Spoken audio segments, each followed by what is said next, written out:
Hello students. So today I am going to discuss the topic states of matter from the chapter matter in our surroundings. Okay. So as you all know that matter exists in three different states, and what are that state? कौन कौन से वो three different states होते हैं? Solid, liquid as well as gas. ये हम लोग बहुत पहले से पढ़ते आ रहे हैं कि matter exist in three different states. ठीक है. अब हम यहाँ पे वन बाय वन लेके चलेंगे. Okay. So let's start. Observe different types of matter around you.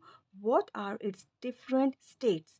We can see that matter around us exists in three different states: solid, liquid and gas. Now here it is saying कि आप अपने इधर उधर जब आप देखते हैं तो आपको क्या दिखाई देता है? Different forms of matter दिखाई देता है. ठीक है. वो क्या क्या है? कुछ तो सॉलिड फॉर्म में होते हैं, कुछ लिक्विड फॉर्म में होते हैं, एज वेल एज कुछ किस फॉर्म में होते हैं? गैसेस फॉर्म में होते हैं. ठीक है. These states of matter arise due to the variation in the characteristics of the particles of matter. और ये क्यों होता है ऐसा? क्योंकि particles of matter जो है वेरी करता है.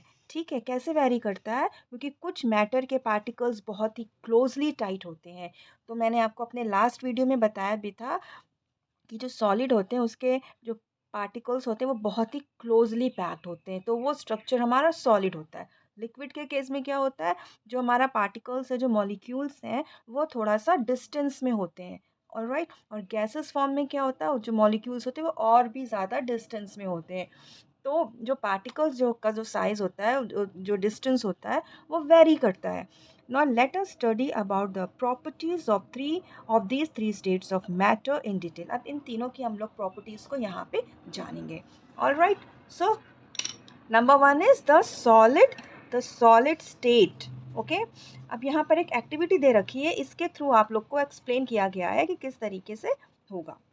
Collect the few following articles: a pen, book, a needle and a piece of wooden stick. अब इसमें बोला कुछ कुछ आप लोग आर्टिकल्स लेकर के आइए, जैसे पेन ले आइए, बुक ले आइए, नीडल ले आइए, पीस ऑफ वुड ले आइए, wooden stick. Stretch the shape of the above articles in your notebook by moving a pencil around them. Sketch the shape of the above articles in your notebook by moving a pencil around them. अब आप उसको रख लीजिए यहाँ पे. ठीक है. For example जैसे कि मैंने यहाँ पे ले आया है. अब जैसे कि मैंने यहाँ पे पेंसिल ले आया है, अब इसकी को अब हम ऐसे स्केच कर लेंगे. ठीक है. ऐसे हम इसको हम ड्रॉ कर लेंगे. ठीक है. इस तरीके से हमारे पास ये पेंसिल का शेप आ गया. Excuse me. Do all this have a definite shape, distinct boundaries and a fixed volume. अब ये तो हमारा हो गया पेंसिल का शेप. अब इसी तरीके से हम जो है और भी सामान ले सकते हैं, जैसे कि मैंने अब जैसे ही पेंसिल का शेप हो गया, ये मैंने यहाँ पे एक शार्पनर रख लिया है, और मैंने ये शार्पनर को भी यहाँ पे ऐसे ड्रॉ कर दिया. ठीक है. अब आप देख सकते हैं कि पेंसिल का शेप और शार्पनर के शेप क्या एक ही है? नो ना, it's not the same, it is different. इसका डेफिनेट शेप भी नहीं है और इसकी डेफिनेट बाउंड्रीज भी नहीं है, सबकी अलग अलग है. What happened if they are hammered, pulled और ड्रॉप्ड. अब अगर इनको मैं हैमर्ड करूँ या खींचूँ, कस के ऐसे खींचूँ, या मैं इसको ड्रॉप करूँ, क्या होगा? Are this capable of diffusing into each other? क्या ये सब चीज़ें आपस में मिक्स होंगी? Try compressing them by applying force. Are you able to compress them? तो क्या ये आपस में मिक्स हो रही हैं? अगर मैंने मिक्स करने की कोशिश कर रही हूँ, इवन अगर मैं इसे कंप्रेस कर रही हूँ, दबा रही हूँ, अभी शार्पनर को मैंने ऐसे रख के मैंने इसको ऐसे दबाया, तो क्या हुआ? क्या इसका साइज़ कुछ कम हुआ? ये क्या ये कंप्रेस हो गया? नहीं ना, ये तो उतनी का उतना ही रहा. ठीक है. तो जस्ट ट्राई टू थिंक कि इसमें समझाने की क्या कोशिश किया जा रहा है. ठीक है. क्या कोशिश किया जा रहा है समझाने की. Not just try to think. All the above are examples of solids. किसके एग्जाम्पल्स हैं? सारे सॉलिड्स के हैं. We can observe that all these have a definite shape, distinct boundaries and fixed volumes. तो ये जो सॉलिड होता है इसके क्या क्या होते हैं? डेफिनेट शेप होते हैं. अब जैसे पेंसिल का एक डेफिनेट शेप है, इसकी डेफिनेट बाउंड्री है, डिस्टिंक्ट बाउंड्री, और इसका वॉल्यूम भी एकदम फिक्स्ड है. वैसे सेम शार्पनर के भी साथ है. ठीक है. और ये साथ ही साथ ये कंप्रेस भी नहीं होता है. Solids have a tendency to maintain their shape when subjected to outside force. अब हम अगर बाहर से फोर्स अप्लाई कर रहे हैं, अब बाहर से अगर हमने अप्लाई किया फोर्स, यानी कि ये शार्पनर है और मैंने हैंड का फोर्स इस पर अप्लाई किया, तो क्या हुआ, इस पर कुछ असर हुआ? नहीं ना, इसका शेप वैसा का वैसे ही है। Solids may break under force but it is difficult to change their shape so they are rigid. अब सॉलिड का जब हम आउटसाइड फोर्स जब हम अप्लाई कर रहे हैं तो इस पर कुछ भी असर नहीं पड़ रहा है, ये कंप्रेस भी नहीं हो रहा है। लेकिन अगर हम इसमें अगर ये फोर्स ज़्यादा डालेंगे तो ये टूट सकता है। अगर मैंने इसको हैमर से मारा तो ये टूट जाएगा, लेकिन टूट जाएगा, लेकिन ये मिक्स तो नहीं होगा किसी और के साथ। ठीक है, ये शार्पनर का पीसेज ही रहेंगे।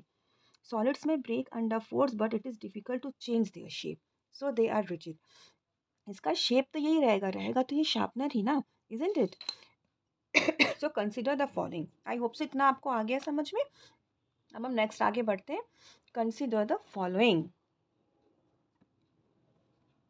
What about a rubber band? Can it change its shape on stretching? Is it a solid? What about a sugar and salt?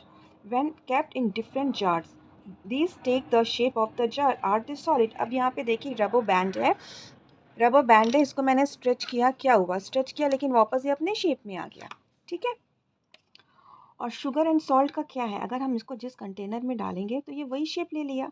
What about a sponge? Sponge की कंडीशन में क्या हुआ? It is a solid yet we are able to compress it. Why? Sponge तो है, वो solid तो है sponge, वो ना लिक्विड है ना गैस है, तो क्या है, स्पंज इज अ सॉलिड, लेकिन उसे हम कंप्रेस कर सकते हैं ना कंप्रेस, स्पंज को हम कंप्रेस कर सकते हैं। All the above are solids. अब यहाँ पे जो हमने एक्सपेरिमेंट किया, रबर बैंड है, ये स्ट्रेच तो हुआ लेकिन वापस अपने शेप में आ गया, ये भी सॉलिड है। शुगर सॉल्ट वो भी सॉलिड है, एज वेल एज स्पॉन्ज जो कि कंप्रेस हो गया, बट इवन दो वो भी हमारा क्या है, सॉलिड है। A rubber band changes shape under force and regains the same shape when the force is removed. Okay, अब रबर बैंड क्या हुआ, रबर बैंड ने क्या किया, जब हमने इस पर फोर्स अप्लाई किया, यानी कि जब हमने इसको स्ट्रेच किया तो ये क्या हुआ, लंबा हो गया। अब जब हमने फोर्स छोड़ दिया तो ये वापस अपने शेप में आ गया। फाइन।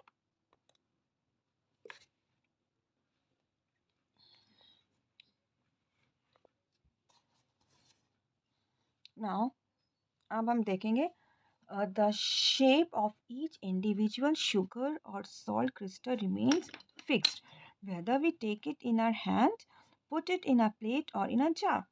अब जो शुगर है, सॉल्ट है, उसका भी एक शेप होता है, वो भी फिक्स्ड है। यहाँ हम चाहे तो हम उसको प्लेट में रखें या बोल में रखें या जार में रखें, उसका शेप तो वही है ना।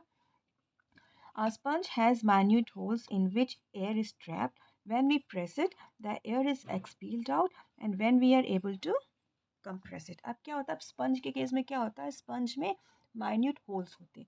ठीक है, जब हमने उसको प्रेस किया तो क्या हुआ, एयर उसमें से निकल गई और वो प्रेस हो गया, वो एकदम साइज उसका छोटा हो गया। और फिर जब हमने फोर्स हटा दिया तो वापस उसमें क्या हुआ, एयर अंदर ट्रैप हो गई, उसके अंदर आ गई और स्पंज अपने वापस फॉर्म में आ गया। ठीक है गाइस, तो ये हमने बात किया सॉलिड स्टेट ऑफ मैटर के लिए। ठीक है, अब आई थिंक सो वीडियो काफ़ी लंबी हो जाएगी, तो मैं बस यहीं पे ये वीडियो अपनी एंड करूँगी और ये जो लिक्विड स्टेट है ये मैं अपने नेक्स्ट वीडियो में अपलोड करूँगी। ठीक है, तो हम आप लोग मुझसे जुड़े रहिएगा, कहीं भी मत जाइएगा, और अगर आप लोग न्यू व्यूअर्स हैं तो please don't forget to subscribe my channel. So मिलते हैं हमारे नेक्स्ट वीडियो में with the topic the liquid state.